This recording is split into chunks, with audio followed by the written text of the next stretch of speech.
Hi everyone, this is Pastor Josh here for your midweek 3-minute message. And so today I was sitting in my office and I was reading Luke, reading the 24th chapter of Luke because it's Ascension Sunday coming up, and I kind of wanted to go through and read all the Jesus going to heaven accounts. And one of the phrases in it really hit me.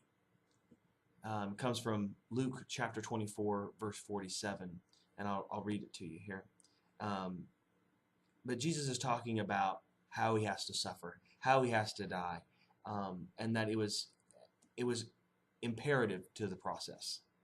And then he goes on to say what we should do, what his disciples should do, and what we should do as people. And he says that that it is written that the Christ will suffer and rise from the dead on the third day, and a change of heart and life for the forgiveness of sin must be preached in his names to all the nations, beginning from Jerusalem.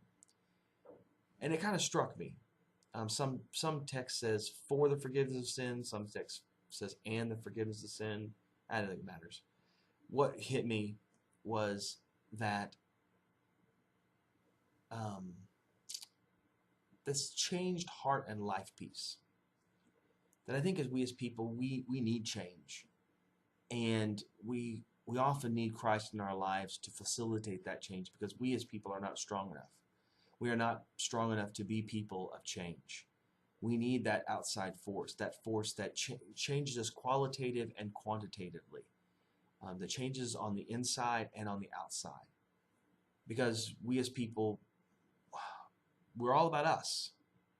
And so to change that, to be about others, to love our neighbor as ourselves, to lay our lives down for our friend as last Sunday talked about, it takes a change in us, and it takes a proclamation. And I think that's one of the things that we need to do, is that we need to share the gospel as people. And what I mean by that is not that we need to get tracts and backpacks and bicycles and go around and hand them out to people. I don't think that's a good idea. It doesn't work for us. Let the Mormons and Jehovah's Witnesses do that. That's fine. But for us, I think there needs to be something more subtle, but something much more profound for us. For us, I think we need to say to ourselves that we are followers of Christ. That every day we wake up and we have to say that. Because the life slips in. It's like training for a marathon. You know, every day you have to wake up and say, I'm training for a marathon. I'm going to be a marathon runner. You have to lean in to that work process and that training and all of that. And so that you can become a runner. You know, when you start off, you're not. I remember when I was young, I was a kickboxer. I trained to be a kickboxer. And I had to lean into it. I had to eat right, I had to exercise, and I had to work out, and I had to do all those things. And I had to lean into that. Every day I had to get up, and I had to do all the things I needed to do. But over it all, I had a goal. You know, I was going to have an amateur bout, and I was going to do that. That's what I wanted to do.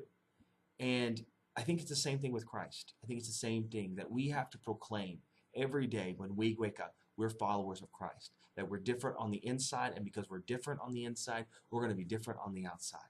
That it's a change in life and heart that's required for the forgiveness of sins. I hope that helps this week. God bless. Have a good week.